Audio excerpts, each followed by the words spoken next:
It's Polly on the workbench today. I'm fitting a new pop safety valve. This is from anything narrow gauge, and it has an Accucraft adapter into which the 60 psi pop safety valve is fitted.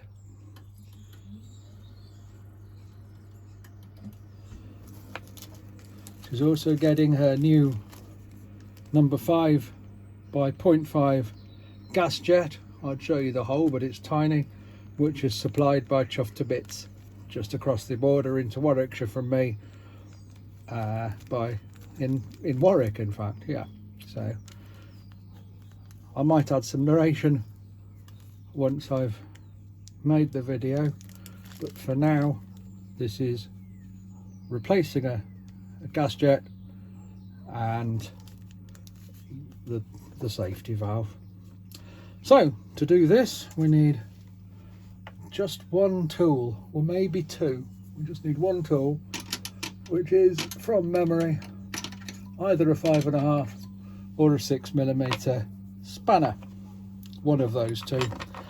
I might need a flat bladed screwdriver to just ease the gas jet holder out of its well, the burner, out of the tube that it goes into in the boiler.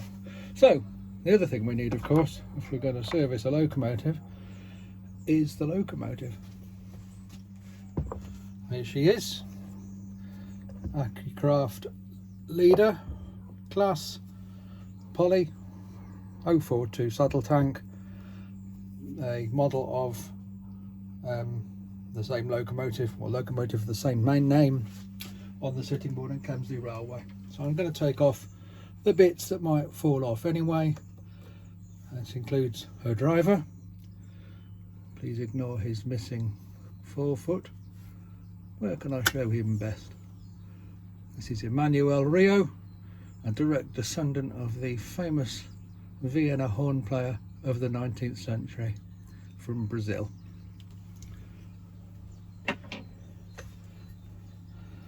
The other crew member, Ted, you can see there in the cab, may not need moving. I'm probably not. So let's just move the camera in a bit, get a bit more light on the situation. So whether or not I need the flat bladed screwdriver, I'm going to use it to point the bits out. I'm going to take apart. I need to undo this nut here, holding the union onto the gas tanks down here. This is the valve control. There is the nut holding that union. It's that copper pipe leading down to the burner here. Must be the 7.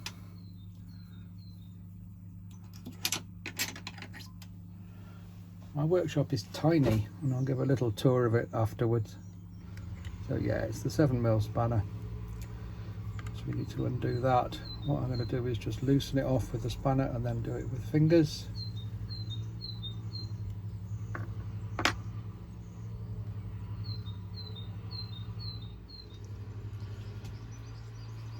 Turns out that the ideal camera angle is actually what I can't possibly manipulate myself to do. The camera, when I say camera, it's an iPhone 11, which, if I'd known how massive it was going to be when it was sent to me on contract, I think I'd have asked for a different model. It's huge. So that's taking the existing, I believe to be blocked, or at least constricted, burner out. There are some other tools that have to come into play here. A pair of tweezers is always very useful in a model engineering environment.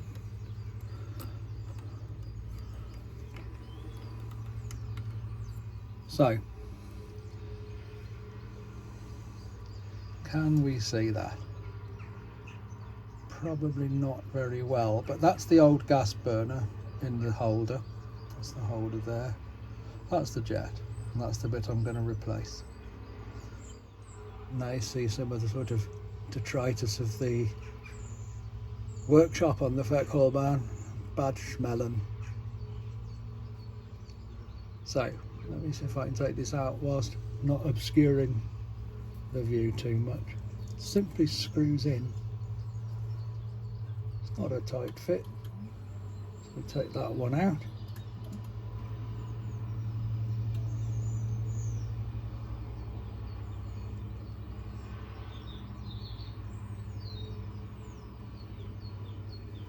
Put that there. So the thing to do, I have to do here is first of all find my tweezers. I am so good at putting tools down, losing them immediately. I've no idea where they went. Oh, I have. Right, so what I don't want to happen is for this nut to end up down here once the burner jet is in its housing. So this is where the tweezers come in handy once again, because it's all a bit tangly at the moment. There's lots of stuff to get in the way. It probably would be an enormous amount easier if I was to take the bodywork off, but it's a real faff putting it back together, and I'm always conscious that every time I do something like that, take it to bits, I end up with fewer bolts than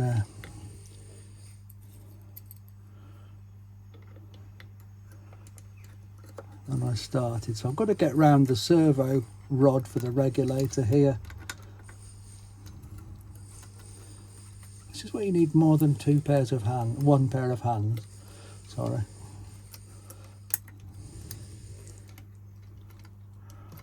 And there it is, loosely in place.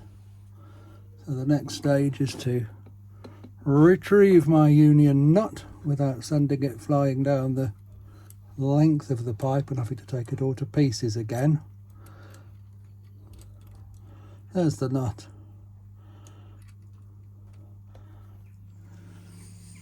After a lot of jiggling, it's now about 5 minutes later, everything's in place and I'm just tightening up this nut here.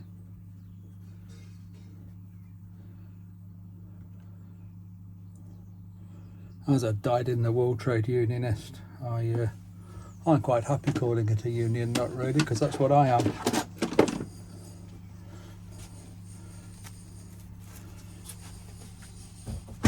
Okay, just give a little hiss test. Sounds good. And here comes the little safety valve change.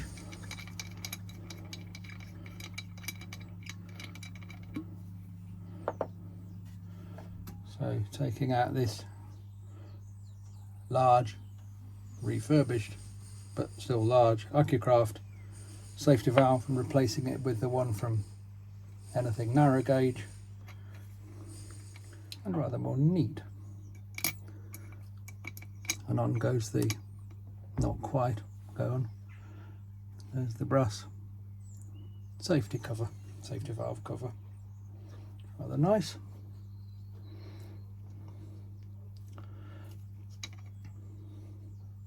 Need to ream it out slightly.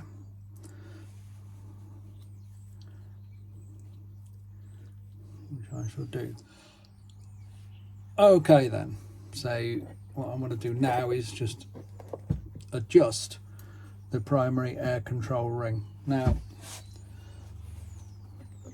Badgemeadow, although a very small workshop, is very well ventilated. And I do have a carbon monoxide monitor there so that I know I'm going to be safe. There's a little time for a little tour. So this is literally that? About 6 foot, 2 meters, well, just under 2 meters. Houses the boiler for the house itself, and I've managed to cram everything I need in here.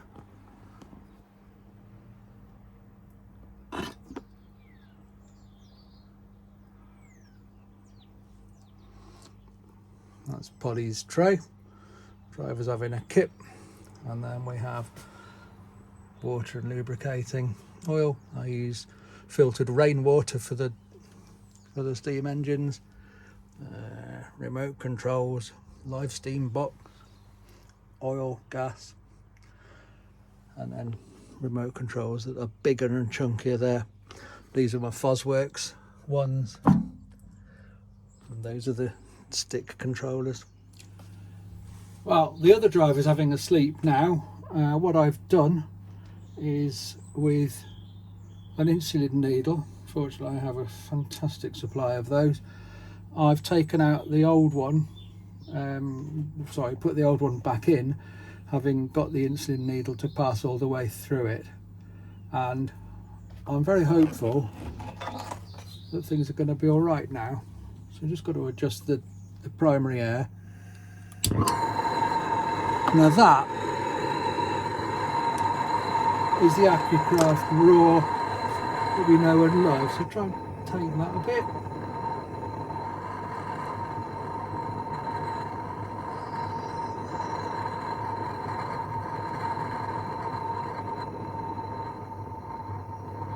And there we have it. Take the loco back into its natural environment of a railway. Give her crew back first, perhaps. He's had another little sleep. Shut the firebox door, smoke box door. Ted here faces forward. Ted is a little bit vulnerable to falling out because I'd forgotten this. And there we go, gas off. That's the carbon monoxide monitor saying I've overdone it.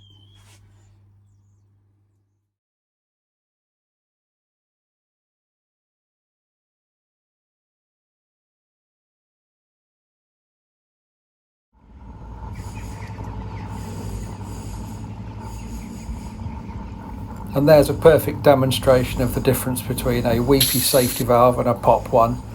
The weepy sort of hisses for a bit after the pressure has been released. The pop instantly resets as soon as boiler pressure is back down to below 60 psi.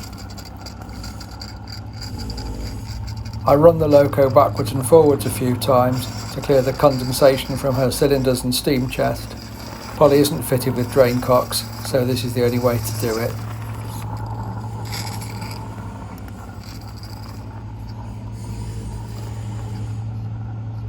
And now it's time for a full run up the line.